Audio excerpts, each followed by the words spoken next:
Voice आ रही है मेरी? सभी को वॉइस क्लियरली आ रही है?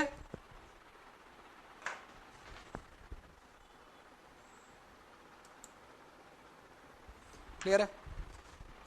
अपने बाकी फ्रेंड्स को भी बता दीजिए कि यहां पर वापस लेक्चर स्टार्ट हो गया है। एक्चुअली कुछ टेक्निकल इशू हो गया था जिसकी वजह से लाइट चला गया था, तो इसलिए डिस्कनेक्ट हो गई थी क्लास।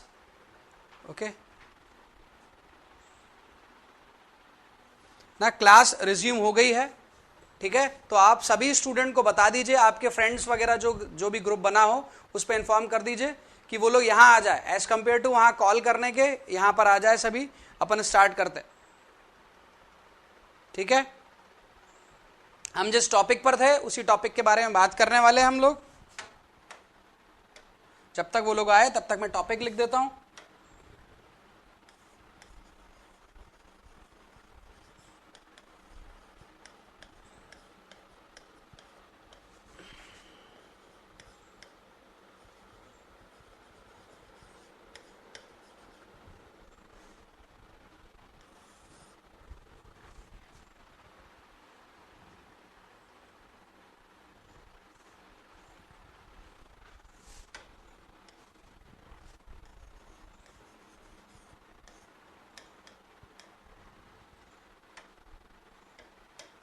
आ गए सभी लोग? आ गए सभी लोग? हाँ जी, गुड मॉर्निंग अगेन। कारण क्या था इसका, कोई बताएगा? बताया था मैं आप लोग को, कैरेक्टरिस्टिक स्ट्रेंथ को पढ़ने का कारण क्या था, बताया था मैं आप लोग को, क्या था?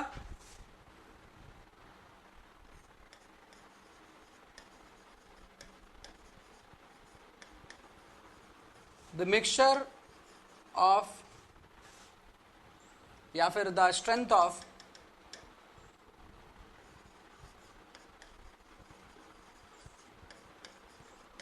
The strength of cubes of same mixture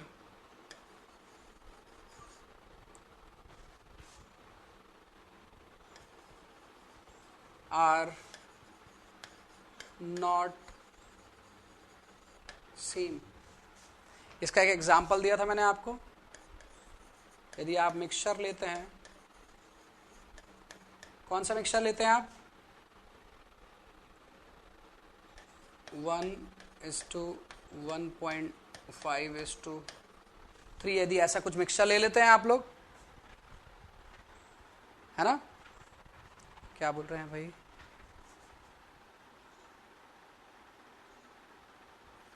हाँ, स्ट्रेंथ कहने का मतलब मैं कंप्रेसिव स्ट्रेंथ के बारे में बात कर रहा हूं। ओके, तो यहां पर जो स्ट्रेंथ आती है आपके पास पर, स्ट्रेंथ क्या आ जाती है आपके पास पर? कुछ 17 मेगा पास्कल, 18.4, 19.2, 20.7, 21.5, इस तरह से ऐसे 26, 25, 27 मेगा पास्कल तक आ सकती है। स्ट्रेंथ कुछ भी देखने को मिल सकती है। रीजन क्या बताया था मैंने आप लोग को, याद है? रीजन बताइए, रीजन बताया था। कारण क्या है, ऐसा होने का कारण क्या है? रीजन बताया था मैंने आप लोग को, क्या था रीजन इसका? पहला रीजन बताया था मैंने, क्या था? इंटरलॉकिंग, एग्रीगेट के बीच में प्रॉपर इंटरलॉकिंग ना होने की वजह। दूसरा क्या बताया था मैंने आप लोग को? Air voids. दूसरा क्या था? Air voids. और तीसरा क्या था आपका? वर्कमैनशिप। वहां पर यदि ध्यान से काम नहीं किया जाए, स्किल्ड लेबर की मदद से काम नहीं किया जाए, इंजीनियर का वहां पर रोल ना हो, इंजीनियर का ध्यान ना हो, इंस्पेक्शन ना हो, तो भी इस तरह से आपको रिजल्ट देखने को मिल सकते हैं। क्लियर है बात सभी को? यहां तक हमने बात कर लिया था। हाँ जी, यहां तक बात हम लोगों ने कर लिया था। ठीक है, so this is all about कि why we are studying characteristic strength और रीजन क्या है कैरेक्टरिस्टिक स्ट्रेंथ को पढ़ने का। सो कहने का मतलब है कि जब आप बिल्डिंग बना रहे हैं तो इनमें से कौन सी स्ट्रेंथ मिलेगी आपको, या आपको नहीं पता। आ रही बात समझ में? इनमें से कौन सी स्ट्रेंथ आपको मिलेगी आपको नहीं पता। यदि आप बिल्डिंग बना रहे हैं तो उस केस में क्या करेंगे? सो कैसे डिसाइड करेंगे कि कैरेक्टरिस्टिक स्ट्रेंथ आपकी क्या होगी? कैसे डिसाइड करेंगे कैरेक्टरिस्टिक स्ट्रेंथ कैसी हो, क्या होगी आपके पास पर? तो एज पर IAS 456-2000 यदि मैं बात करूं, सो एज पर IAS 456-2000 के अकॉर्डिंग बात करें तो characteristic strength can be obtain bye, दो तरीके से पता किया जा सकता है। Can be obtain by first method 1 हम देखते हैं। मेथड 1 हम देखते हैं, क्या है भाई मेथड 1? मेथड 1 है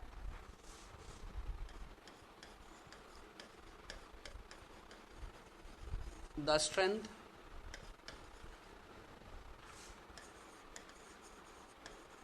below which not more than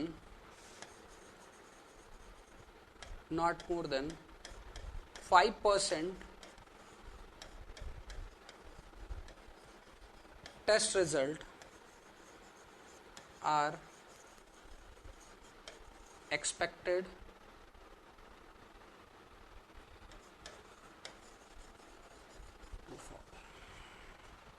ध्यान से पढ़ना इस लाइन को, इसका मतलब क्या वो समझा रहा हूं। क्या लिखा हुआ है? लिखा हुआ है द स्ट्रेंथ बिलो विच, वो स्ट्रेंथ जिससे पीछे या जिससे कम, below which not more than 5% test result are expected to fall. मतलब वो स्ट्रेंथ जिससे कम 5% से ज्यादा रिजल्ट ना हो। 5% से ज्यादा रिजल्ट जिस स्ट्रेंथ से पीछे ना हो उस स्ट्रेंथ को अपन सीधा मार्क कर देंगे कि भैया ये हमारी कैरेक्टरिस्टिक स्ट्रेंथ है। कैसे? एग्जाम्पल देखें, ये याद रखना इंपॉर्टेंट है, एग्जाम्पल नहीं है। एग्जाम्पल देखेंगे तो ये याद रहेगा, तो इसलिए एग्जाम्पल ज्यादा इंपॉर्टेंट हो जाता है। यहां पर देखते हैं अपन एग्जाम्पल।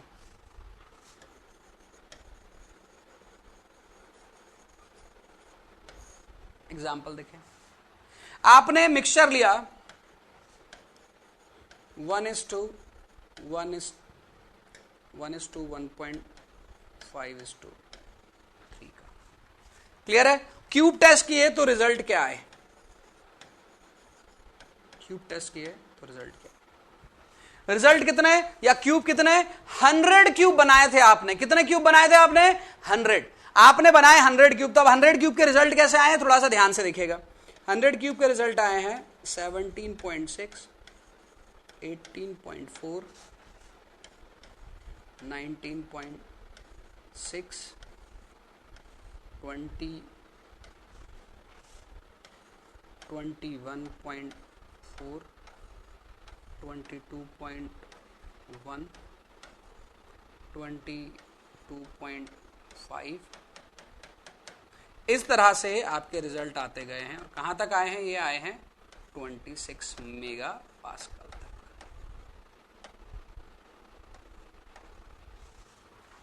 कहां तक आए हैं? 26 मेगा पास्कल तक। तो आपके रिजल्ट जो हैं वो कुछ ये रिजल्ट आए हुए हैं। क्लियर है सभी को यहां तक?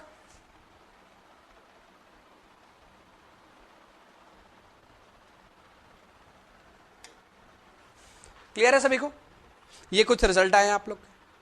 अब ये डेफिनेशन क्या बोल रही है, इसको थोड़ा सा ध्यान से देखो। ये डेफिनेशन बोल रही है the strength below which not more than 5% test result are expected to fall. है ना? हमने कितने क्यूब टेस्ट किए हैं? हमारे पास पर जो टेस्टिंग हुई है वो कितने क्यूब की हुई है भाई? 100 क्यूब से हमारे पास 100 क्यूब है। क्लियर है? यदि हमारे पास पर हमने जो टेस्ट किया उसके अंदर, हमेशा ऐसा नहीं होगा, आप हो सकता है 5 करो, 5 का 5% निकाल लो। मैं 100 कर रहा हूं क्योंकि 100 का 5% निकालना थोड़ा आसान होगा इसीलिए। ओके चलिए, तो यहां से यदि मैं देखता हूं तो पहला ये मैं असेंडिंग, हर क्यूब ऐसी स्ट्रेंथ देगा बढ़ते बढ़ते बढ़ते बढ़ते, ऐसा नहीं, मैंने असेंडिंग ऑर्डर में लिखा है उसे। हो सकता है पहले वाले ने 24 मेगापास्कल दिया हो, दूसरे वाले ने 17 दिया हो, तीसरे वाले ने 17.5 दिया हो, चौथे वाले ने 26 दिया हो, ऐसा हो सकता है। तो ये मैंने असेंडिंग ऑर्डर में लिखा है। क्लियर है बात यहां तक सभी को? क्लियर है बात यहां तक सभी को?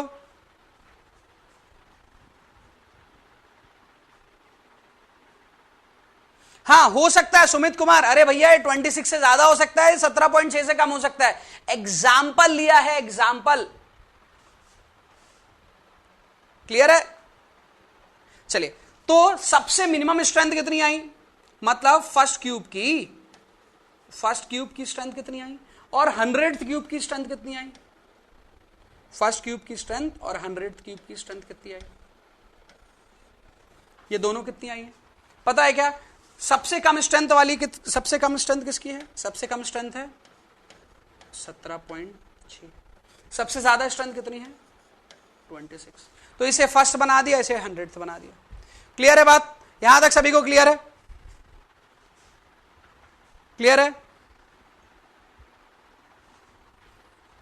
ओके चलिए, तो अब मैं लिखता हूं एक एक कर। फर्स्ट क्यूब हो गया, सेकंड क्यूब का लिखेंगे 18.4, थर्ड क्यूब का लिखता हूं 19.6, फोर्थ क्यूब का लिखता हूं 20, फिफ्थ क्यूब का लिखता हूं 21.4 और इस तरह से।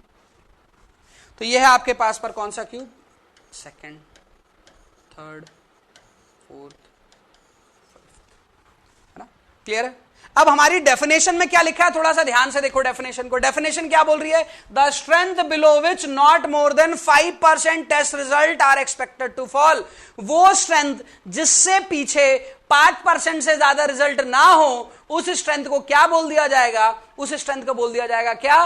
उस स्ट्रेंथ को बोल दिया जाएगा कैरेक्टरिस्टिक स्ट्रेंथ। क्लियर है?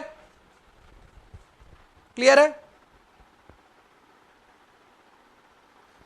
अरे भैया मैं बोल रहा हूं फर्स्ट कोई भी हो सकता है, मैंने असेंडिंग ऑर्डर में अरेंज किया ना, असेंडिंग ऑर्डर में अरेंज किया, उसी के अकॉर्डिंग बात कर रहा हूं। फर्स्ट क्यूब ये हुआ और 100 क्यूब ये हुआ। आ रही बात समझ में? प्रैक्टिकली कुछ भी हो सकता है, लेकिन जब अपन रिजल्ट निकालने की कोशिश करेंगे तो जो जिसकी सबसे ज्यादा आएगी उसको सबसे लास्ट में रख देंगे, जिसकी सबसे कम आएगी उसको सबसे पहले रख देंगे। क्लियर है? ऐसा तो कर सकते हैं ना, रीअरेंज तो कर सकते हैं। ठीक है चलिए, अब यहां से देखते हैं डेफिनेशन क्या बोल रही है। The strength below which 5% test result are not expected to fall, जिससे पीछे 5% से ज्यादा रिजल्ट ना हो। सो ये है, देखिए 100 है ना, टोटल क्यूब कितने हैं? 100 है आपके पास पर। टोटल क्यूब 100 हुए तो ये कितना हुआ? 1%। ये कितना हुआ? 2%। ये कितना हुआ? 3%। ये कितना हुआ? 4%। और ये कितना हुआ? 5%। अरे हुआ कि नहीं हुआ? ये स्ट्रेंथ हुई कि नहीं हुई? 5%। ध्यान से देख के यस और नो बताओ। यस और नो बताओ, ये हुई कि नहीं हुई? 5%। First, second, third, fourth, fifth, 1%, 2%, 3%, 4%, 5%। Clear है सभी को? क्लियर है सभी को? चलिए, तो ये बोल रहा है the strength below which not more than 5%, 5% से ज्यादा स्ट्रेंथ नहीं है। मतलब ये कह रहा है कि इससे पीछे सिर्फ कितने हो सकते हैं? इस स्ट्रेंथ से पीछे सिर्फ कितने हो सकते हैं, या हुए कितने हैं? इससे पीछे तो सर 4% हुए, मतलब 5% से ज्यादा है क्या? 5% से ज्यादा है क्या? इससे पीछे तो सिर्फ 4% हुआ, 5% से ज्यादा है क्या? इसको मिलाकर कितना हो रहा है? इसको मिलाकर कितना हो रहा है? 5%, है ना? इसको मिलाकर कितना हो रहा है? 5%। क्लियर है? So this is our characteristic strength as per IAS 456-2000। IAS 456-2000 के अकॉर्डिंग बात करें, the strength below which not more than 5% test result are expected to fall. इस पर्टिकुलर डेफिनेशन को अपन ने पूरा करने की कोशिश की, तो एक एग्जांपल ले लिया एक मिक्सचर का, उसके रिजल्ट निकाले हमने, 100 क्यूब टेस्ट कर लिया। 100 क्यूब टेस्ट कर लिए तो अलग अलग स्ट्रेंथ आई, उन्हीं अलग अलग स्ट्रेंथ को असेंडिंग ऑर्डर में बढ़ते क्रम में हमने अरेंज कर लिया। बढ़ते क्रम में अरेंज करने के बाद हमने क्या किया? सबको एक एक क्यूब का 1 2 3 4 5 6 और लास्ट वाले का 100 हो गया। लास्ट वाला हो गया 100% और ये हो गया 1% हो गया। तो तो हमारी डेफिनेशन बोल रही है 5% से ज्यादा नहीं आना चाहिए। तो सर इससे कम तो 4% ही, और इसको मिलाकर कितने हैं, इसको मिलाकर कितने हैं 5%, तो 5% से ज्यादा इसके पीछे नहीं है। तो इसीलिए 21.4 को क्या माना जा सकता है, 21.4 को क्या माना जा सकता है, कैरेक्टरिस्टिक स्ट्रेंथ। समझ में आई या नहीं आई बात, जल्दी बताइए, समझ में आई या नहीं आई बताइए।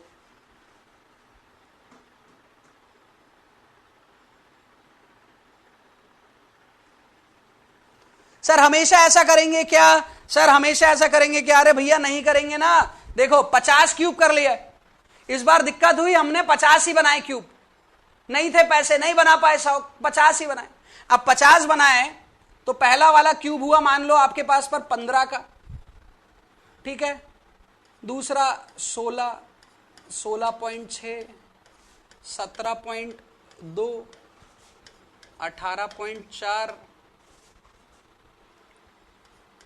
18.9, 19.3, ऐसे करते हुए 24 मेगा पास्कल तक।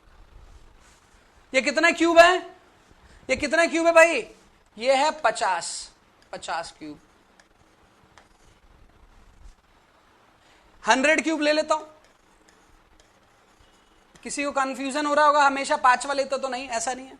100 क्यूब ले लेता हूं, उसके रिजल्ट कुछ और है, या यही ले लेता हूं 15, 16, 16.6, 17.2, 18.4, 18.9, 19.3, 24 मेगा पास्कल।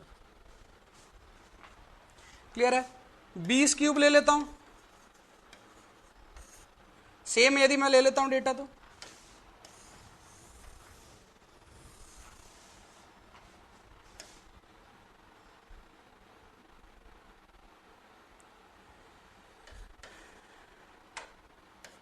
15, 16, 16.6, 17.2, 18.4, 18.9, 19.3 से लेकर 24। ठीक है। अब क्या बोल रही है डेफिनेशन, ध्यान से सुने।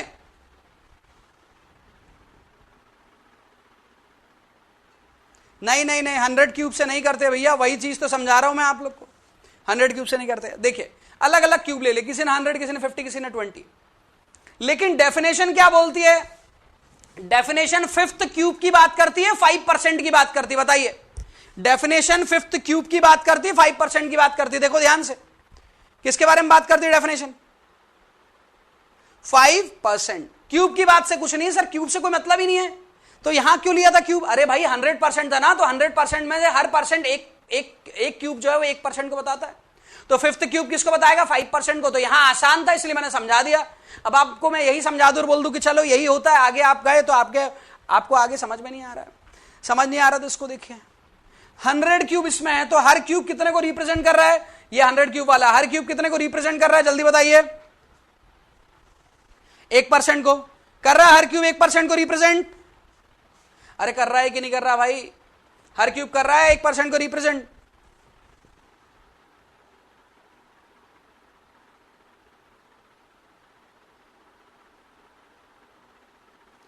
ऋषिकेश अभी इधर देखो पहले,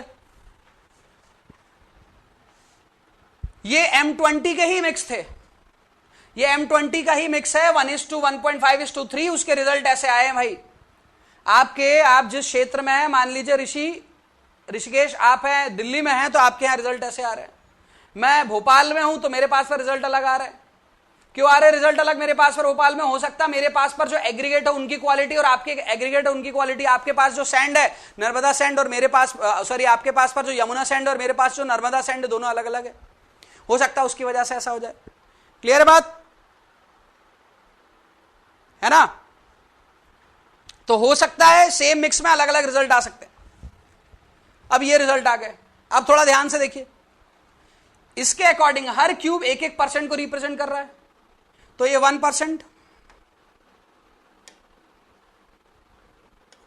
तो ये 1%, ये 2%, 3%, 4%, 5%। क्लियर है? तो ये हो जाएगी आपकी कौन सी स्ट्रेंथ, ये कौन सी स्ट्रेंथ हो जाएगी, कैरेक्टरिस्टिक। हर क्यूब 1% को रिप्रेजेंट कर रहा है।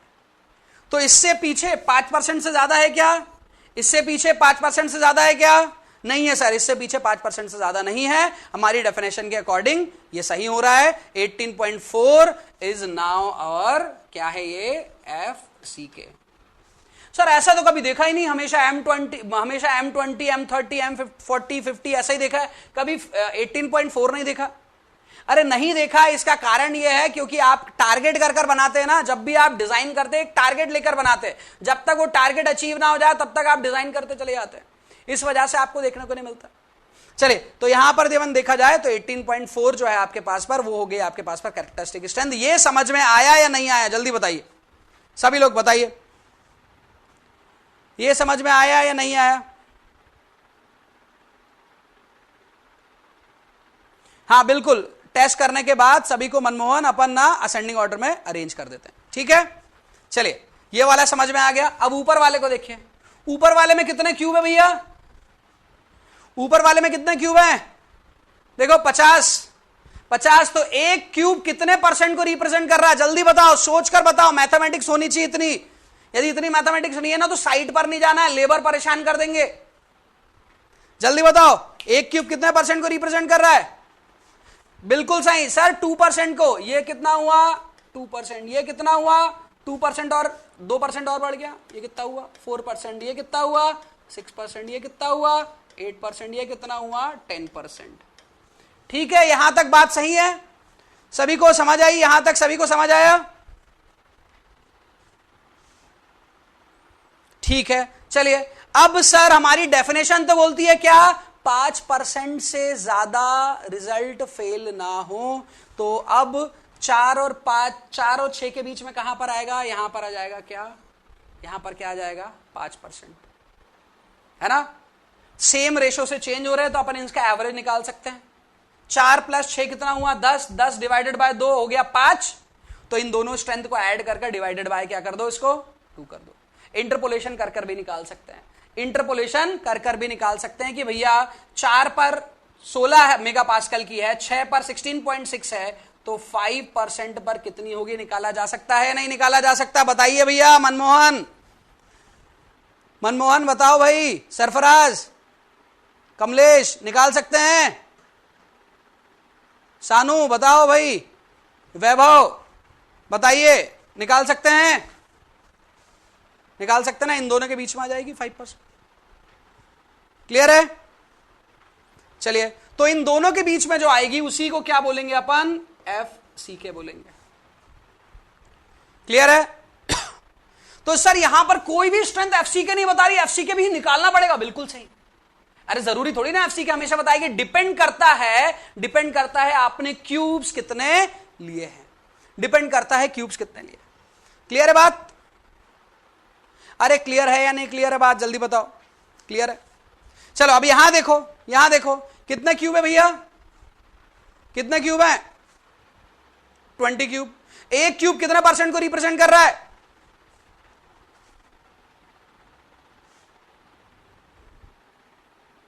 हाँ उसका मतलब बता रहा हूं मैं, 5% test result are expected to fall, इसका मतलब क्या है वो भी बता देता हूं। पहले यहां पर देखते हैं, एक क्यूब कितने को बता रहा है, 5% को। अच्छा 5% को बता रहा है, हाँ सर 5% को, तो ये कितना हुआ, ये हुआ 5% सर, ये हुआ 10%, ये हुआ 15%, ये हुआ 20%। क्लियर है ना, ऐसे ही होगा, ठीक है। अब हमारी डेफिनेशन क्या बोलती है, हमारी डेफिनेशन बोलती है 5% से कम वाला नहीं, तो इस पर तो डायरेक्टली मिल गया 5%, इस पर डायरेक्टली मिल गया 5%, दैट इज 15 मेगापास्कल। तो यहां पर this is our FCK। Clear है बात, सभी को यहां का क्लियर है, सभी को यहां का क्लियर है पॉइंट। 5 मेगापास्कल आए, सॉरी 15 मेगापास्कल आएगा 5% वाला, क्लियर है। अभी कंफ्यूजन होगा क्या कि सर 100 क्यूब बोलो, आप हमें 75 क्यूब बोल दो सर, हम उसमें भी निकाल कर दिखा देंगे आपको। आप तो क्या बात कर रहे हो, आप 88 क्यूब दो, हम 88 क्यूब से निकाल देंगे। निकाल लोगे भाई सभी लोग, निकालने को कोई पूछेगा नहीं, मैं फिर से बोल रहा हूं, निकालने को कोई नहीं पूछने वाला, लेकिन पता तो रहा है आ कहां से रहा है। क्लियर है? अब उनके पॉइंट को लेता हूं मैं, ये मुझे लगता है कि क्लियर हो गया होगा। इसका कोई आपके, ये सिर्फ समझदारी के लिए काफी है, इसको कॉपी में लिखने से कुछ समझदारी बढ़ नहीं जाएगी आपकी। अब यहां पर देखिए, यहां पर क्या लिखा है, IAS 456-2000 क्या बोलता है? IAS 456-2000 बोलता है वो स्ट्रेंथ जिससे कम स्ट्रेंथ मिलने के चांसेस कितने हैं, वो स्ट्रेंथ जिससे कम मिलने के चांसेस कितने हैं, कितना है भाई, 5%। और उससे ज्यादा मिलने के चांसेस कितने हो जाएंगे? अरे टोटल तो 100% का आपके पास पर स्पान है ना, 100% का आपके पास पर पूरा स्पेक्ट्रम है, तो उसके अंदर देखेंगे आप तो वहां पर देखेगा 5% वाला ये जो स्ट्रेंथ थी आपके पास पर, किसका, कौन से निकाले बने, 21.4, 21.4 या उससे कम मिलने की प्रोबेबिलिटी कितनी है, उससे कम मिलने की प्रोबेबिलिटी कितनी है, 5%। और उससे ज्यादा मिलने की प्रोबेबिलिटी कितनी है, अरे उससे ज्यादा मिलने की प्रोबेबिलिटी कितनी है, कमलेश जल्दी बताओ मुझे, सोनू जल्दी बताओ मुझे, शिव कुमार जल्दी बताओ कि 21.4 से कम मिलने की प्रोबेबिलिटी तो सर 5% है, लेकिन ज्यादा मिलने की प्रोबेबिलिटी कितनी है, 95%। बिल्कुल सही, मतलब ये स्ट्रेंथ मिलेगी ही मिलेगी, इसकी प्रोबेबिलिटी है 95%। इस स्ट्रेंथ से कम स्ट्रेंथ मिलने की प्रोबेबिलिटी कितनी है, 5%। क्लियर है? मतलब यहां पर भी देखा जाए तो ये जो 18.4 है, 18.4 के मिलने की प्रोबेबिलिटी है 95%, और इस स्ट्रेंथ से कम स्ट्रेंथ मिलने की प्रोबेबिलिटी है 5%। यहां पर देखा जाए तो इन दोनों के बीच की जो भी आ रही 16.3 स्ट्रेंथ दिया जाती है, तो 16.3 मिलने की प्रोबेबिलिटी है 95%, और 16.3 से कम मिलने की प्रोबेबिलिटी है 5%, 5%। क्लियर है बात यहां तक सभी को? सभी को यहां तक बात क्लियर है? जल्दी बताइए यस और नो। क्लियर है? चलिए, तो इसका मतलब क्या हुआ? इसका मतलब हुआ IAS 456-2000 कह रहा है कि आप ऐसा कॉन्क्रीट बनाएं जिसमें फेलियर की प्रोबेबिलिटी, जिसकी स्ट्रेंथ मिलने की प्रोबेबिलिटी ज्यादा हो और फेलियर की प्रोबेबिलिटी कम से कम हो। फेलियर की प्रोबेबिलिटी क्या हो, कम से कम हो सकता है आप में से कोई इंजीनियर थोड़ा डरे, वो कहे नहीं सर मैं इतना भी क्यों, 5% की भी क्यों रिस्क लूं। बिल्कुल सही, यहां रिस्क है, 5% का रिस्क है, ये स्ट्रेंथ से कम भी मिल सकती है, प्रैक्टिकली कुछ भी हो सकता है। समझ आ रही है बात अर्पित? प्रैक्टिकली कुछ भी हो सकता है कि प्रैक्टिकली आप सर 18.4 बोलते चले गए, बिल्डिंग में तो 15 मिली। अरे बिल्डिंग में 15 मिली तो बिल्डिंग तो फेल हो जाएगी। ऐसा होने के चांसेस कितने हैं अर्पित? ऐसा होने के चांसेस कितने हैं? 5% बस हैं। आ रही बात समझ में शिव कुमार? आ रही बात समझ में? ऐसा होने के चांसेस सिर्फ कितने हैं? 5%, या फिर ये मिल जाए इसके होने के चांसेस है सिर्फ 5%। आ रही बात समझ में? तो यदि 5% से कम है चांसेस फेलियर के, तो IAS 456-2000 आपको कहता है कि आप 5% की रिस्क को लो। हमने कहा क्यों ले रिस्क? आप में से कोई डर रहा है ना, तो मत मानो। आप में से कोई डर रहा है ना, IAS 456-2000 की बात को नकार दो और कहो कि नहीं मेरे लिए ये है FCK, मेरे लिए ये है FCK। इस स्ट्रेंथ से कम मिलने के चांसेस कितने हैं? अरे बाबा इस स्ट्रेंथ से कम मिलने के चांसेस कितने हैं? आपने तो कर देखा ना टेस्ट, आपने 100 क्यूब देखे, कम से कम स्ट्रेंथ तो 15 मिल रही है और ज्यादा से ज्यादा आपको 26 मिल रही है, तो इससे कम मिलने के चांसेस तो 0% हुए। मतलब इससे कम तो मिलेगा ही नहीं सर, मैं तो पूरा सेफ हूं, पूरी तरह से सेफ हूं, फेलियर का कोई चांस ही नहीं, कोई रिस्क नहीं। क्लियर है बात? लेकिन IAS 456-2000 कहता है कि नो नो, रिस्क लो थोड़ा सा, 5% का रिस्क लो, और यदि वो जो रिस्क है उसको मैं वापस से ओवरकम कर दूंगा by taking partial factor of safety. Partial factor of safety या फैक्टर ऑफ सेफ्टी लेकर मैं इस रिस्क को भी खत्म कर दूंगा। कि फैक्टर ऑफ सेफ्टी तो लेना ही है ना आगे चलकर, यदि फैक्टर ऑफ सेफ्टी लेना ही है, क्योंकि मटेरियल डिजाइन कर रहे, क्या भरोसा अच्छा बने ना बने, तो सेफ्टी के लिए कुछ ना कुछ तो आपको बेंचमार्क लेना ही पड़ेगा ना। तो इसीलिए उन्होंने क्या कर दिया, उन्होंने क्या कहा कि आप 5% की रिस्क यहां ले लो, बाद में मैं उसको फैक्टर ऑफ सेफ्टी से बढ़ा दूंगा। क्लियर है सभी को? अरे भैया सभी को समझ आया?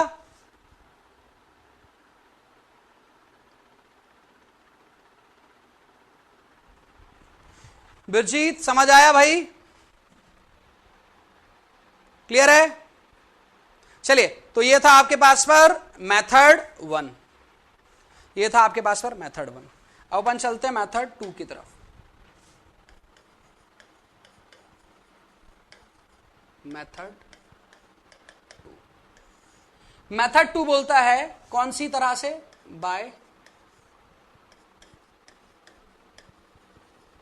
नॉर्मल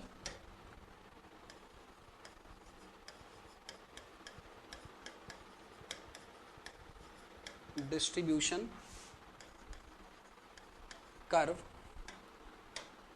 जिसे बेल कर्व भी कहा जाता है। नॉर्मल डिस्ट्रीब्यूशन कर्व या बेल कर्व, जिसे बेल कर्व भी कहा जाता है। तो यहां पर हम देखें ये बेल कर्व किस तरह से बनाई जाएगी। उसके पहले मैं आप लोग को रिजल्ट बताता हूं।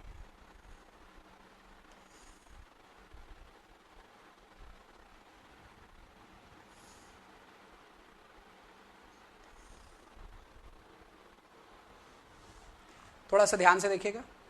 चलिए, जो आपके रिजल्ट आए हैं ना, उन रिजल्ट को अपन इन एक्सिस पर मार्क कर देते हैं। एक्स एक्सिस पर क्या है आपके पास पर, एक्स एक्सिस पर है आपके पास पर स्ट्रेंथ, इंडिपेंडेंट टर्म और नंबर ऑफ क्यूब। यहां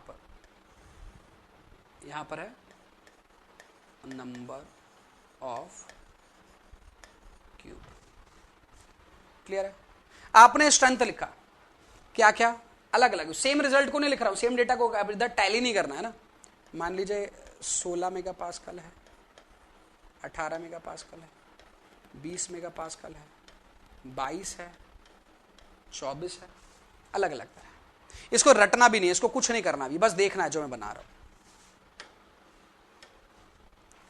तो आपने देखा कि आपके पास पर 16 मेगापास्कल के पीछे कितने क्यूब है, तो कम क्यूब है। 18 मेगापास्कल और 16 मेगापास्कल के बीच में कितने क्यूब है, तो वो भी कम है। 20 मेगापास्कल के बीच में इतना है। यहां पर मार्क कर दिया, इसका नंबर रख देता हूं मैं 10, 20, 30 ऐसे कर। तो इनको जब मैंने फिर 22 के लिए भी पता किया, 24 के लिए भी पता किया, तो यहां पर ऐसे हिस्टोग्राम बन रहा है।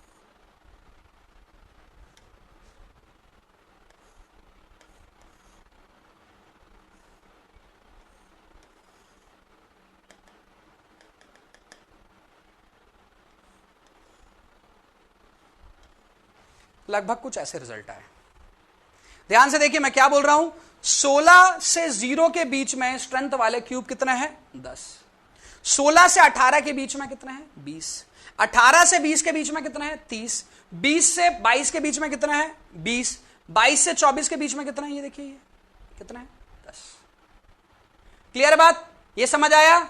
इसे बोलते हैं हिस्टोग्राम। ये एनालिसिस करने का एक तरीका है। समझ आया क्या बनाया मैंने, जल्दी बताइए।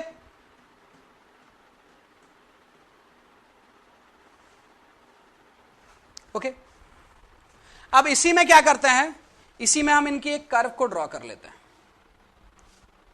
इनके सेंटर से।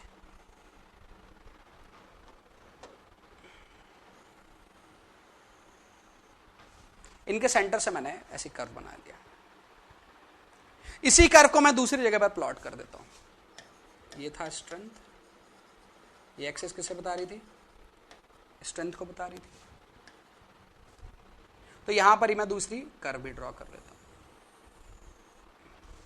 ये कर्व ड्रॉ कर लिया, यही करती है। भाई ऐसा मत बोलना कि सर बहुत ज्यादा बड़ी बना दिया, इसलिए बड़ी बना रहा हूं ताकि क्लियरिटी दिखे। ठीक है, तो ये कर्व बना लिया। क्या सर इस कर्व को कुछ बोलते हैं, इस कर्व का भी कुछ नाम नहीं रखा।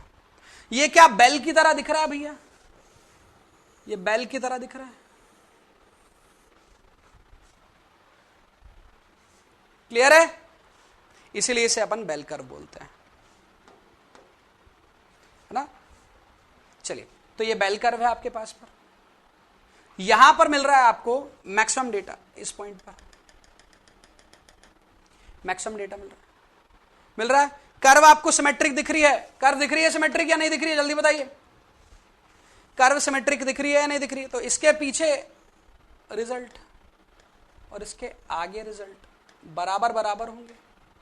ये दोनों बराबर बराबर हो और यहां पर मैक्सिमम है, तो ये कितना हो जाएगा, this will be how much, 50%, और this will be how much, 50%। तो ये जो स्ट्रेंथ हुई है, जो बीच में जो आपको स्ट्रेंथ मिली थी, इस स्ट्रेंथ को अपन क्या बोल सकते हैं,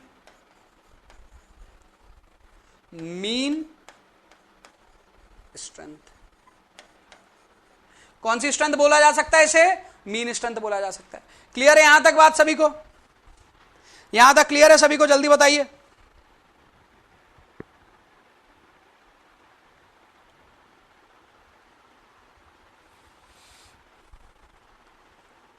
चलिए, तो ये मीन स्ट्रेंथ हुआ आपका। इसी को मैं यहां पर ड्रॉ कर देता हूं, सेम चीज को। अभी थोड़ा सा यहां पर हॉच पॉच दिख रहा ना, तो इसी चीज को मैं यहां पर ड्रॉ कर देता हूं। तो ये तो आपको पता है ये क्या स्ट्रेंथ है, तो स्ट्रेंथ को मैं एस सिंबल से डिनोट कर देता हूं, या नंबर ऑफ क्यूब है इस एक्सिस पर। तो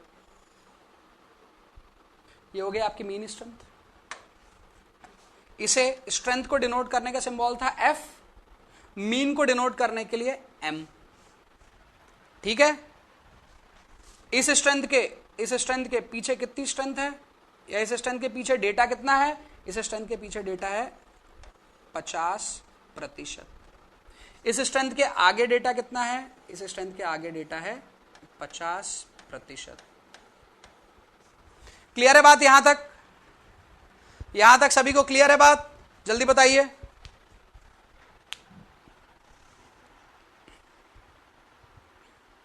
क्लियर है? चलिए ठीक है। हम क्या पढ़ रहे हैं? हमारा टॉपिक है sir characteristic strength. Characteristic strength की डेफिनेशन क्या बोलती है? The strength below which not more then कितने परसेंट? 5% टेस्ट रिजल्ट नहीं होने चाहिए। जिससे कम सिर्फ कितने अलाउड है? जिससे कम सिर्फ कितने अलाउड है? 5। जिससे आगे कितने होना चाहिए? 95। जिससे आगे होने चाहिए 95। तो यहां पर हम देखें तो यह है यदि आपके पास 50%, ये यहां पर है 50%, तो 5% कहां आएगा?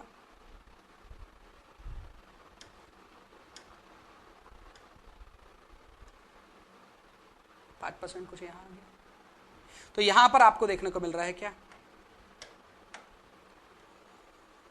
यहां पर जो स्ट्रेंथ देखने को मिल रही है उस स्ट्रेंथ को डिनोट करने का सिंबल हो गया एफ, लेकिन वो 5% से कम वाली स्ट्रेंथ को बता रहा है या 95% स्ट्रेंथ को बता रहा है, तो दैट इज एफ सी के, दैट इज कैरेक्टरिस्टिक स्ट्रेंथ। इससे कम मिलने के चांसेस, इस स्ट्रेंथ से कम मिलने के चांसेस कितने हैं भैया?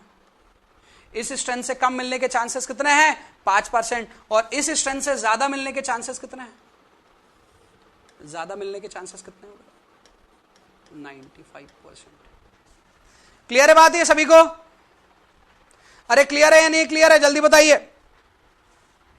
क्लियर है?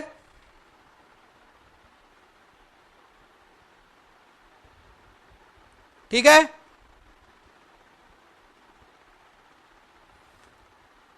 चलिए। सो ये था हमारा टॉपिक, लेकिन अब हम इस नॉर्मल डिस्ट्रीब्यूशन कर्व के बारे में थोड़ा सा पता करते हैं। क्या बोलती है नॉर्मल डिस्ट्रीब्यूशन कर्व?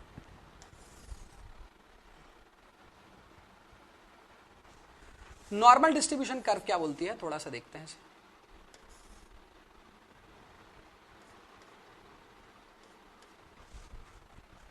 ये नॉर्मल डिस्ट्रीब्यूशन कर्व आपको बोलती है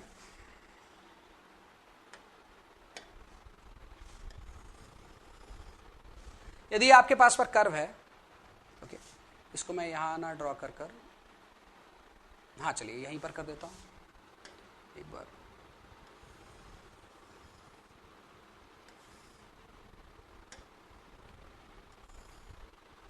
यहां कहीं पर आपको डेटा मिल रहा है 50%, यहां पर मिल रहा है 0%, यहां पर मिल रहा है 100%। क्लियर है? किसी भी डेटा को कंपेयर कर सकते हैं हम इसमें, जरूरी नहीं है स्ट्रेंथ को ही कर रहे हैं। चाहे आप आपके स्कूल की मार्कशीट ले ले, या फिर आपका इसका पहला कोई सब्जेक्ट हुआ हो, मान लो इसके पहले आपका सोम सब्जेक्ट हुआ, सोम के टेस्ट करवाया आपका, आप सभी का सोम का टेस्ट करवाया, सोम के टेस्ट में सभी के अलग अलग मार्क्स आए, सभी के अलग अलग मार्क्स आए, तो हमने क्या कर दिया, एक्स एक्सिस पर रख दिया मार्क्स और वाई एक्सिस पर रख दिया नंबर ऑफ स्टूडेंट।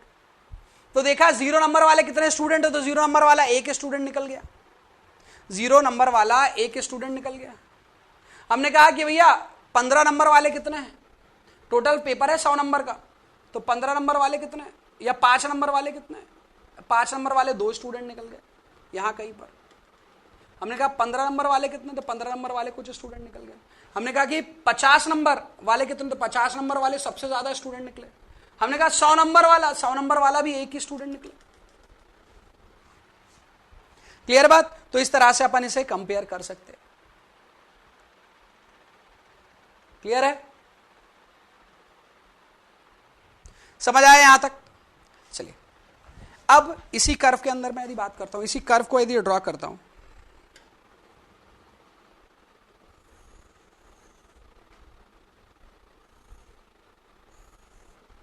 इसी कर्व पर यदि मैं बात करूं तो डेविएशन, अब डेविएशन की बात करते हैं। डेविएशन मतलब कहां से डेविएशन?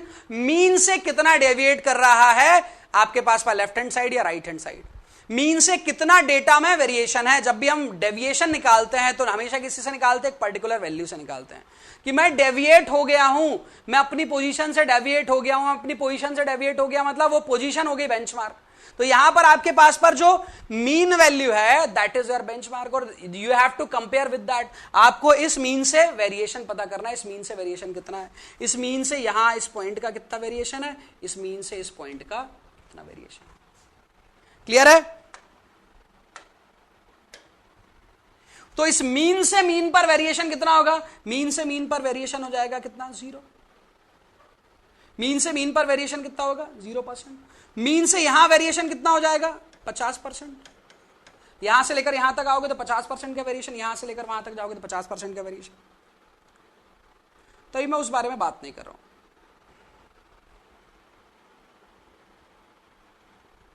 ठीक है, तो यहां पर भी मैं बात करता हूं डेविएशन। डेविएशन को मैं किससे डिनोट करता हूं? सिग्मा से।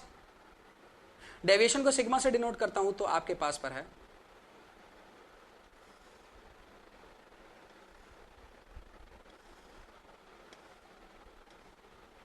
कितना डेविएशन हुआ है, कितना डेविएशन हुआ है।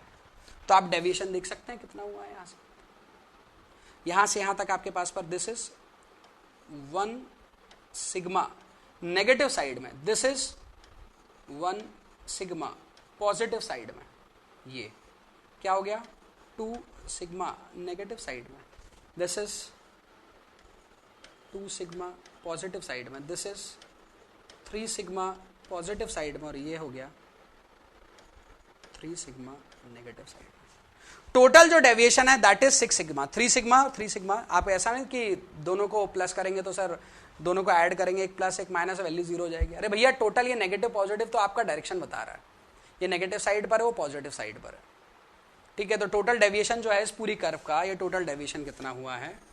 टोटल डेविएशन हुआ है आपका 6 सिग्मा का। सर इसका काम क्या है, इसका यूज क्या है? इसका यूज मैं फिर से बोल रहा हूं, अभी इसका यूज के बारे में बात नहीं करना है। अभी जिस बारे में बात कर रहा हूं उसे ध्यान से सुने। हम बात कर रहे हैं किसका? कि डेविएशन कैसे निकाले जाते हैं। तो हमें पता करना है कि हमारा जो 5% है ये मीन से कितना डेविएट कर रहा है। हमारा जो 5% है ये मीन से कितना डेविएट कर रहा है। आ रही बात समझ में सभी को? अरे भैया समझ आ रही कि नहीं आ रही? क्या बात कर रहा हूं मैं? क्या निकालना हमें समझ आ रहा है?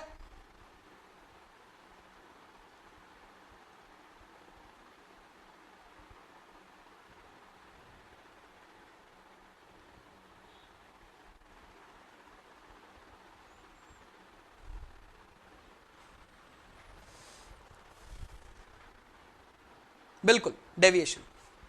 अब ये डेविएशन आपको समझ में आया तो मैं एक और चीज बगल में बनाता हूं, हालांकि उसका काम नहीं है लेकिन फिर भी मैं बना रहा हूं ताकि उससे और चीज समझ में आए। अब ध्यान से देखें,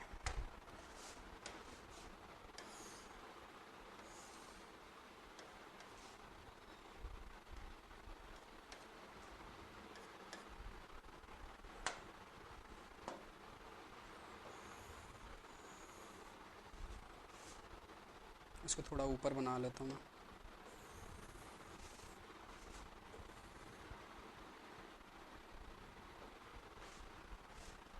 ओके,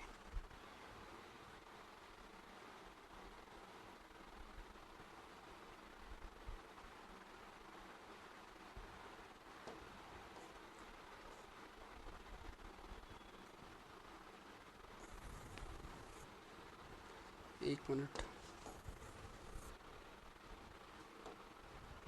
सिर्फ कर्व बनाता हूं जैसा इस तरफ बनाया था।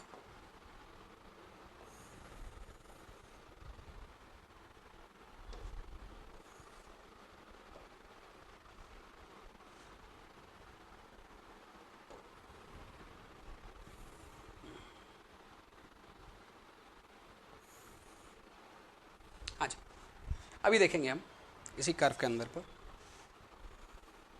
कर्व कुछ ऐसी नहीं है।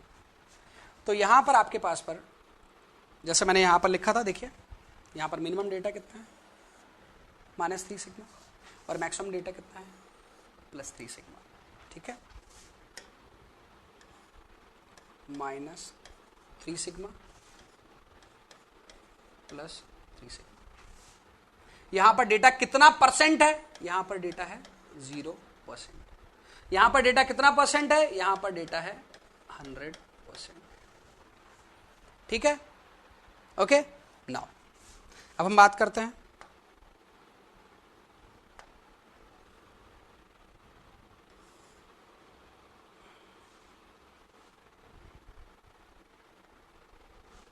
दिस इज -1 सिग्मा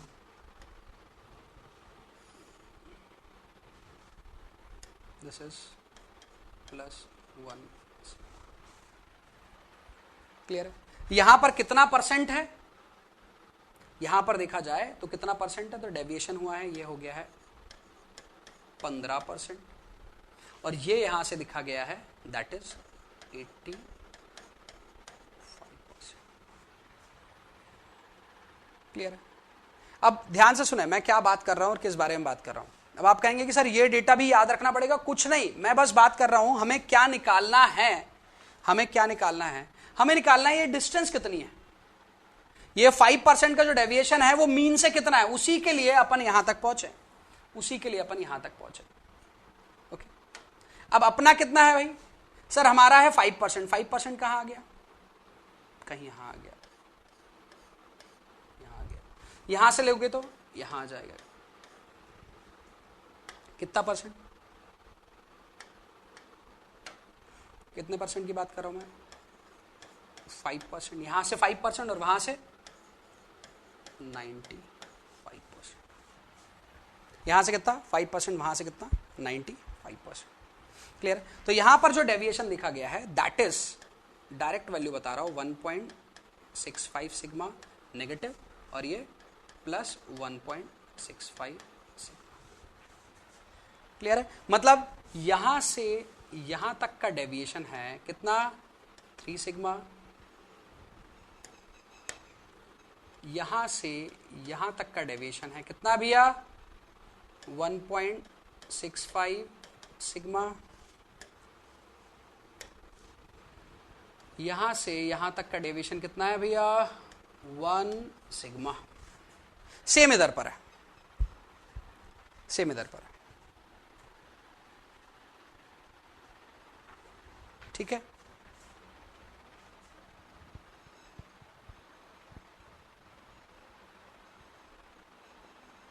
ठीक है। तो यहां से दोनों तरफ पर डेविएशन देखो, परसेंटेज वाइज जिन्होंने लिखा है 45 होगा क्या? दोनों तरफ पर देखो, यहां पर कितना परसेंट है? ये कितना है भैया? ये है सर 50 और ये कितना है? 15। ये कितना है? 85। दोनों के बीच में वेरिएशन सेम है या नहीं है? देखो इधर भी आपके पास पर 35% है, उधर भी आपका 35% है। क्लियर है? तो जो 1 सिग्मा को बोल रहे हैं 45 आएगा, वहां 45 नहीं आएगा। ठीक है, तो यहां पर हमने पता किया कि जो 5% रहता है, 5% का डेविएशन कहां से? मीन से कितना रहता है? 5% का डेविएशन मीन से कितना रहता है? 1.646 या 1.65 सिग्मा। तो वही चीज मैं यहां पर मेंशन कर रहा हूं, वही चीज मैं यहां पर मेंशन कर रहा हूं कि ये जो होगा आपके पास पर it is how much? 1.65 sigma. 1.65 sigma. Clear है बात?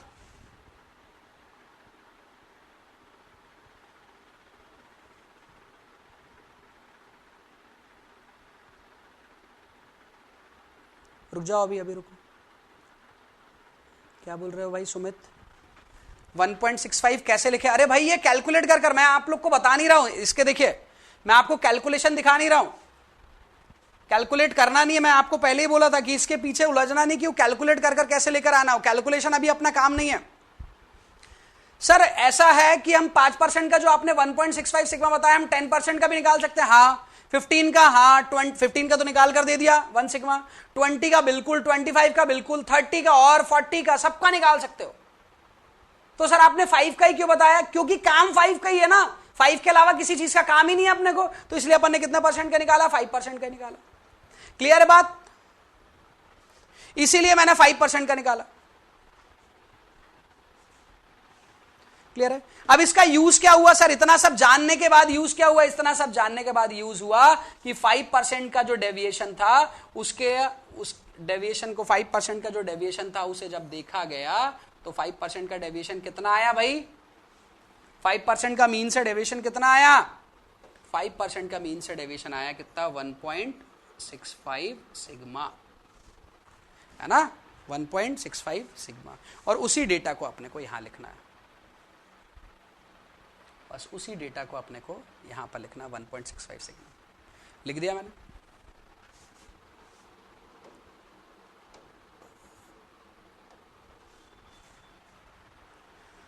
क्लियर है? क्लियर है सभी को? 1.65 सिग्मा। अब सर यदि से आपने 1.65 सिग्मा लिख दिया तो ये जो कर्व है आपके पास पर, इस कर्व के बेसिस पर यदि मैं बात करूं, एफएम की वैल्यू क्या हो जाएगी? एफएम की वैल्यू को क्या मैं एफसीके के टर्म्स में लिख सकता हूं? क्या मैं ऐसा लिख सकता हूं? देखकर बताइएगा आप लोग,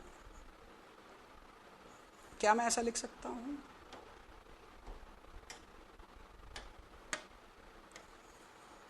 FM is equal to, FM की वैल्यू किस किस को ऐड करने पे मिल जाएगी? यहां से लेकर यहां तक की, ध्यान से देखें, यहां से लेकर यहां तक की वैल्यू कितनी है? एफसीके, और उसके आगे कितना है? 1.65 सिग्मा। एफसीके plus 1.65 sigma. ये 1.65 सिग्मा क्या बता रहा है? 1.65 सिग्मा बता रहा है डेविएशन इन स्ट्रेंथ, स्ट्रेंथ में कितना डेविएशन है। सिग्मा क्या बता रहा है? Deviation in newton per M square.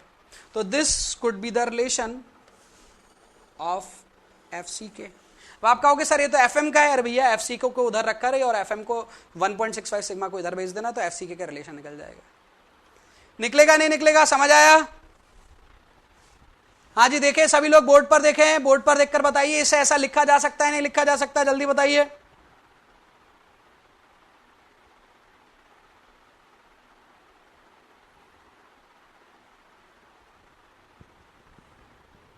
यही फिगर नोट करना है, यही वाला फिगर नोट करना है सरफराज, इसके अलावा कोई फिगर का कोई काम नहीं है। ठीक है, वो तो सिर्फ समझदारी बढ़ाने के लिए, अपन समझदार है इसलिए यहां तक गए। यदि अपन समझदार नहीं रहते, किड्स स्कूल जाते ना, बच्चों वाला स्कूल होता ना, किडी गार्डन, तब अपन इतना नहीं पढ़ते, तब अपन सिर्फ इतना पढ़ते। अपन इंजीनियर है ऐसा आरोप है लोगों का, इसीलिए पढ़ रहे हैं। अपने को भी नहीं पता अपन इंजीनियर है कि नहीं, लोगों का आरोप है, इसी वजह से पढ़ रहे हैं इसे, अदरवाइज सिर्फ इसको पढ़ते। ठीक है,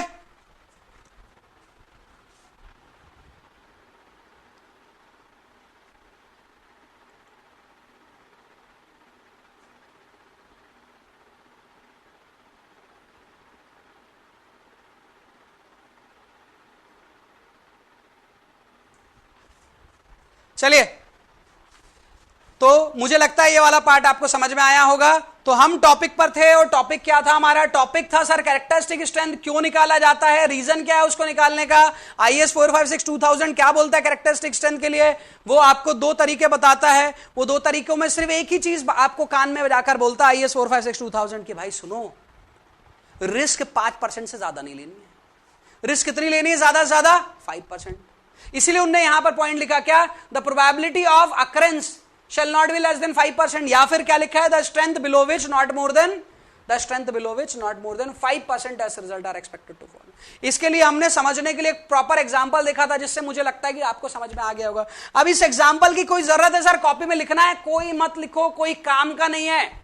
लिखकर टाइम वेस्ट और पेन की इंक वेस्ट दोनों होगा। आपको काम में सिर्फ यही है और यहां से देखा जाए तो इन दोनों कर्व में ये वाली कर्व है आपके पास। ये याद रहेगा तो एग्जाम में नंबर मिल जाएगा, लेकिन ये समझ रहेगा तो कभी भी कोई भी घुमाकर भी क्वेश्चन पूछेगा तो भी बन जाएगा। क्लियर है? समझ आया सभी को यहां तक का पार्ट?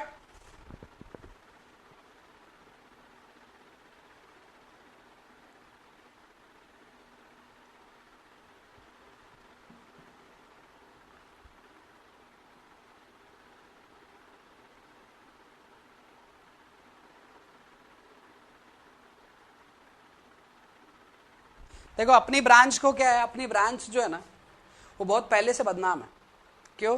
क्योंकि यहां पर आपके पास पर अर्निंग के सोर्सेज या अर्निंग के ऑप्शंस बहुत ज्यादा रहते हैं। इस वजह से क्या होता है कि लोग यही बोलते हैं कि इंजीनियर ने काम अच्छा नहीं किया। अरे कोई भी इंजीनियर ने काम अच्छा नहीं किया, और सिविल इंजीनियर को तो बोल ही देता कि तुमने तो काम अच्छा किया ही नहीं होगा, अपने को कोई फर्क नहीं पड़ता। क्योंकि उन्हें यदि हम सही काम करने लगेंगे तो भी उन्हें पसंद नहीं आएगा। इसलिए क्या है, आटे में जितना नमक जा रहा है जाने दो। आ रही बात समझ में? जितना सही करने जाओगे तो भी आपको वही बोला जाएगा कि ये इंजीनियर भी वैसा ही है। इसलिए कोई फर्क नहीं पड़ता अपने को। कोई फर्क पड़ रहा है लोगों के मैसेजेस से, लोगों के किसी चीज से कोई फर्क पड़ रहा? नहीं पड़ रहा, पढ़ना भी नहीं चाहिए। चले, तो इसी के बाद मैं बात करता हूं IAS 456 2000 के लिए। So as per IAS 456 2000, IAS 456 2000 के अकॉर्डिंग यदि मैं बात करूं,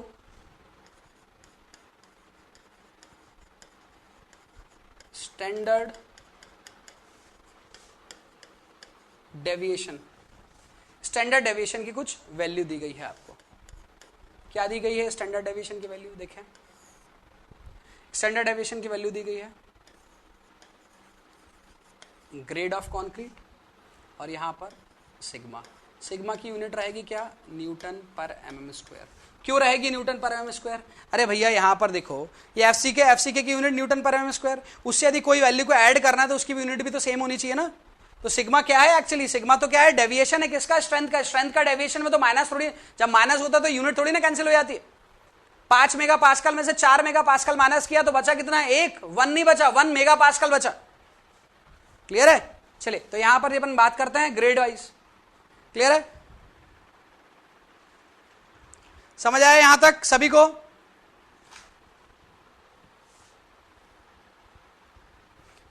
तो हम बात करते हैं M10 से M15, M20 से M25, M30 एंड अबव। इसके लिए जो डेविएशन आपको दिया गया है दैट इज कितना है भाई? याद है? हाँ जी, किसी को याद है? नहीं है याद? जल्दी बताइए, डेविएशन याद है नहीं याद है? कुछ लोग को याद होगा। जल्दी जल्दी जल्दी जल्दी जल्दी बताइए डेविएशन इन तीनों का। चलिए एक हिंट देता हूं, सबसे ज्यादा डेविएशन इसका होता है, और यहां से फिर क्वेश्चन पूछा जाएगा। रिप्लाई कीजिए आप लोग, देख कर नहीं बताना है भाई।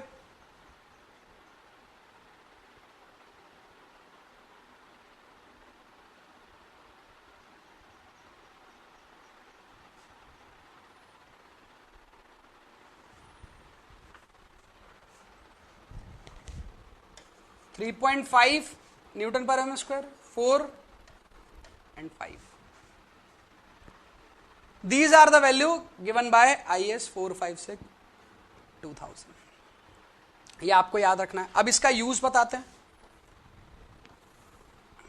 इसका यूज क्या है? यूज देखिए यहां पर। यूज ये है, आपको बोला गया, क्वेश्चन दिया गया आपको,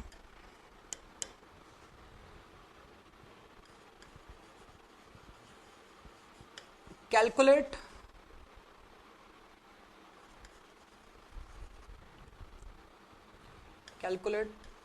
FCK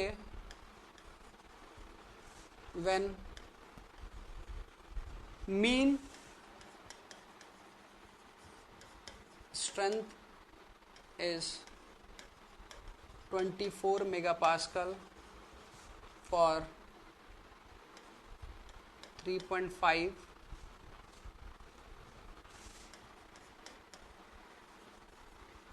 standard deviation. Standard deviation दे दिया आपको 3.5। यहां पर क्या करना है, एफसी के पता करना है, तो हमें पता है F M is equal to क्या होता है, F C K plus 1.65 sigma. F C के निकालना है तो क्या हो जाएगा, एफ एम की वैल्यू रख दो, कितना है 24, एफ सी के पता करना है प्लस 1.65 इंटू 3.5, सॉल्व करें और निकाल ले क्या, एफ सी के निकाल सकते हैं, है ना। ऐसा क्वेश्चन आपको यहां से पूछा जा सकता है।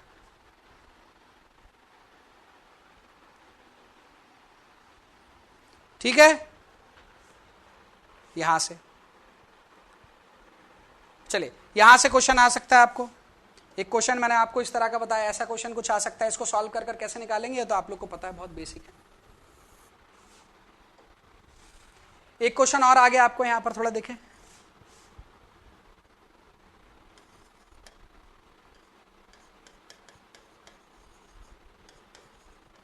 Find the mean strength of M20 grade of concrete. M20 grade of concrete के लिए मीन स्ट्रेंथ बताइए। फॉर्मूला वही, F M is equal to F C K plus 1.65 sigma. ठीक है, एफ एम कितना हो गया आपके पास पर, हाँ जी, एफ एम कितना हुआ वो तो निकालना है सर। एफ सी के कितना हो गया, क्या बोला है, ग्रेड ऑफ कॉन्क्रीट कितना है M20, तो एफ सी के कितना हो गया 20 प्लस 1.65 सिग्मा। पता है क्या, नहीं पता, यहां पर आओ, कितना है सिग्मा M20 के लिए 4 मेगा पास्कल, तो क्या हो गया इंटू 4 मेगा पास्कल। क्लियर है बात, सभी को बताइए।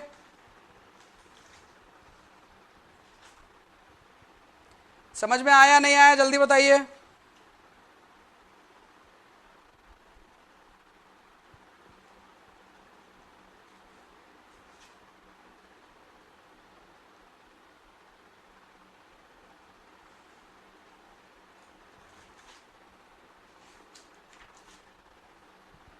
हाँ जी, सभी को समझ आया।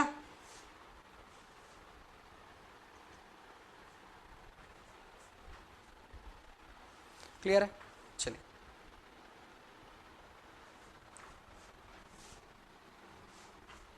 सो आज का जो टॉपिक स्टार्ट किया था मैंने, आज का जो टॉपिक स्टार्ट किया था, कहां से किया था आपके पास पर,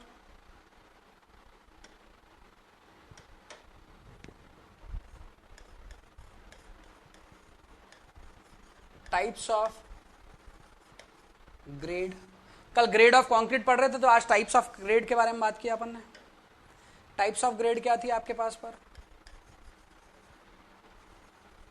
ऑर्डिनरी, और क्या था भैया पता है, अभी लिखा था आज स्टैंडर्ड, और कौन सा लिखा था,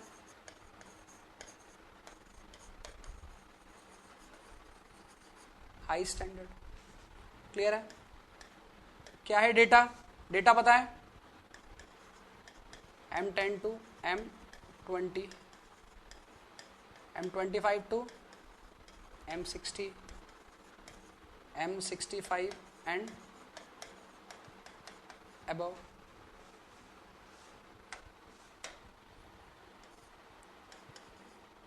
M55 ओल्ड डेटा है।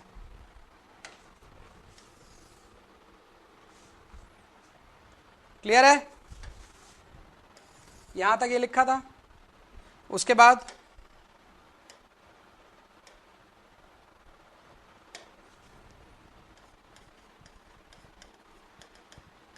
इसके बाद क्या बताया था, मिनिमम ग्रेड ऑफ कंक्रीट बताते जाइए, क्या क्या बताया था मैंने,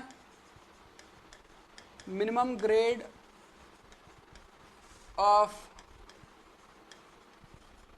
कंक्रीट इन आरसीसी स्ट्रक्चर कितना था भाई, M20। Minimum grade of concrete in RCC structure in coastal environment or in sea water is कितना बताया था M30 क्लियर है। Next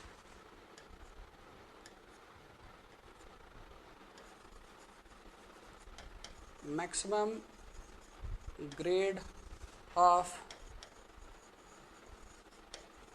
concrete in RCC structure is कितना बताया था M60। minimum grade of PCC in coastal environment is coastal environment में minimum grade कितनी है आपके पास पर M20 किसकी PCC की। क्लियर है। इतने पॉइंट आपको याद रहेंगे और ये जितनी भी बातें हम कर रहे हैं ये बातें कर रहे हैं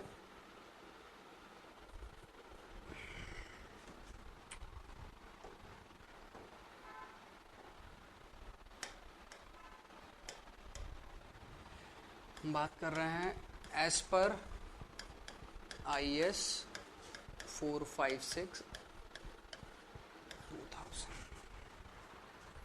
क्लियर है बात सभी को।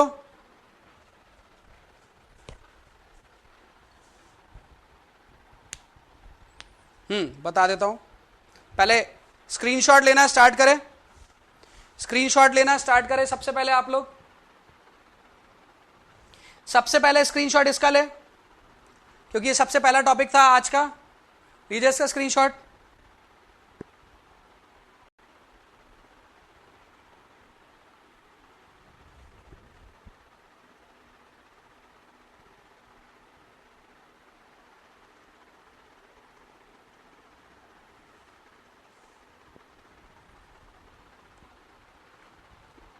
ले लिया। अब बात करते हैं पहली स्लाइड से। अब इसका लीजिए। मैं पीडीएफ देख रहा हूं, यदि पीडीएफ इसका निकल जाएगा then I will send it you, लेकिन आज तो लीजिए, कल से समझेंगे इसको पीडीएफ को।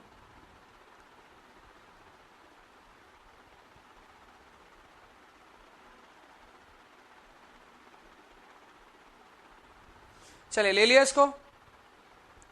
नेक्स्ट इसे ले। इसमें इसी का काम है, बस सिर्फ इसका काम है, बाकी और किसी का काम नहीं है। ठीक है।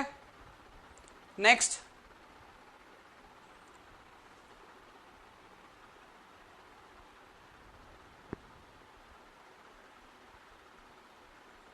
ओके। और इस स्लाइड का कोई काम नहीं है, तो ये था लास्ट अपना। ठीक है। यदि होगा तो I will make a PDF. ठीक है। सो आज की क्लास अपनी यहां पर ही ओवर होती है। आपकी इसके बाद नेक्स्ट क्लास है। हाँ, कॉन्टैक्ट नंबर